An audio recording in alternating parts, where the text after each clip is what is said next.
दिल्ली के मंत्री परवेश साहिब सिंह कहते हैं, वर्तमान में ऐसा लगता है कि पूरी दिल्ली क्षतिग्रस्त हो गई है।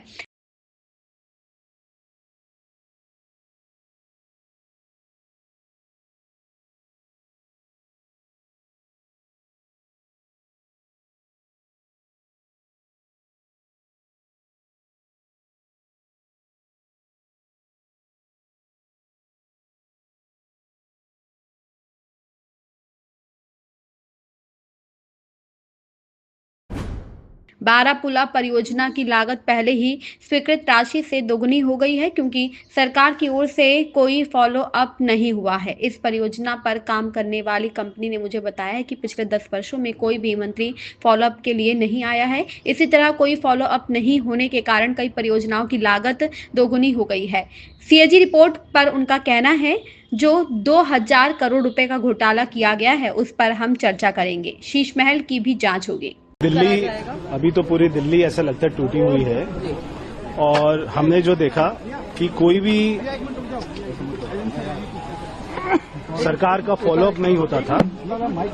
कोई भी जो दिल्ली सरकार में इससे पहले की सरकारों में मंत्री रहे, सीएम रहे, उनका कोई फॉलोअप नहीं होता था। इसलिए कोई भी सरकारी अधिकारी तो काम नहीं करना चाहता जब तक उसको कोई उसका फॉलोअप ना हो। तो आज यहाँ पे आए हैं, हमारे साथ में हमारी जो यहाँ से सांसद है बांसुरी जी, हमारे यहाँ से विधायक है नीरज जी, और सभी आरडब्ल्यूए के लोग हैं। इनके साथ में ये 2 साल से पुलिया टूटी हुई है, सड़क बंद है, सारे ट्रैफिक का आना जाना बंद है। इसलिए हमने इनको तुरंत ही अधिकारियों को बुलाया इसका टेंडर करवा के, और होपफुली अप्रैल में हम इसका यहाँ पे नारियल फोड़ देंगे, काम शुरू कर देंगे। ये जो रास्ता है सर बिल्कुल पास ही है, यहीं से दूसरा नंबर है यहाँ। सर आप लगातार इसी रोड पे हम रिव्यू कर रहे हैं रोड्स का, क्या डेडलाइंस भी दे रहे हैं साथ साथ कि कब तक डेडलाइन रहेगी? देखिए, अभी मैं एक बात बता दूं, जैसे बारापुला, ये अगर आप यहाँ से सीधा देखेंगे तो ये बारापुला की तरफ में आगे जाता है। बारापुला का जो प्रोजेक्ट है उसमें ऑलरेडी जितना वो सैंक्शन था कॉस्ट, उससे डबल हो चुकी है, क्योंकि किसी भी गवर्नमेंट का कोई भी फॉलोअप नहीं था। ये अरविंद केजरीवाल जी, उनकी सारी टीम, सारे मंत्री ना तो विजिट करते थे। मुझे बारापुला वाले जो वहाँ पे कंपनी काम कर रही थी L&T, उन्होंने बताया कि 10 साल में कोई मंत्री आया ही नहीं, तो किसी का फॉलोअप नहीं था। तो कोई एनओसी की दिक्कत है तो कोई फॉलोअप नहीं करता था, उसमें टाइम लगता था। फिर वो कंपनी आर्बिट्रेशन में जाती थी, वहां से उसको अवार्ड होता था, वहां से सरकारी जो हमारे अकाउंट थे उनको फ्रीज कर दिया जाता था, वहां से पैसे। तो ऐसे हर प्रोजेक्ट को देखेंगे तो डबल उसकी कॉस्ट हो गई है। तो हम ये इंश्योर करेंगे कि सारी एनओसी हमको टाइमली मिले, और अगर वो 100 करोड़ रुपए का पास होता है तो वो 100 करोड़ रुपए में ही बने, उसको 200 करोड़ रुपए में नहीं लेके जाया जाए।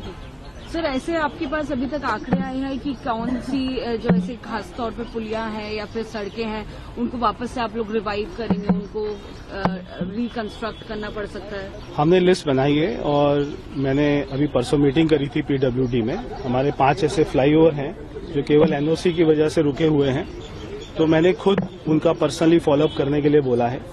और हम जो मैंने कहा कि हम ये इंश्योर करेंगे कि दिल्ली में कोई भी प्रोजेक्ट बिल्कुल भी लेट ना हो, ताकि सरकार के ऊपर में कॉस्ट का वहाँ पे एक्स्ट्रा बोझ ना पड़े। कौन कौन से फ्लाईओवर्स हैं सर?